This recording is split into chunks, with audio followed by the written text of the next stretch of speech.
چاہیے بھائی کا سوال یہ ہے کہ قبرستان میں دعا مانگنا، قبرستان میں دعا مانگنا چاہیے۔ دعا جیسے ہم سیکھتے ہیں السلام علیکم یا اہل القبور یغفر اللہ لنا ولکم انتم سلفنا ونحن بالعصر۔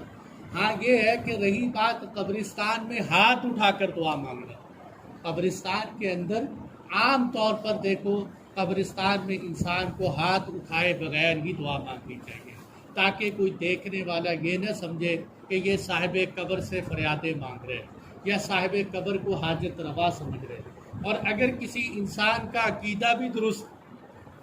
اور اس کے ذہن میں یہ بات بھی ہے کہ میں قبر والے سے نہیں مانگ رہا، اور اس کو کوئی ایسے لوگ بھی نہیں دیکھ رہے کہ جن کا عقیدہ بگڑنے کا خدشہ ہو، تو اس وقت انسان جس طرف چاہے منہ کر کے ہاتھ اٹھا کے بھی دعا مانگ سکتے ہیں، اس لیے کہ حضور صلی اللہ علیہ وسلم سے قبرستان میں ہاتھ اٹھا کر دعا مانگنا ثابت ہے۔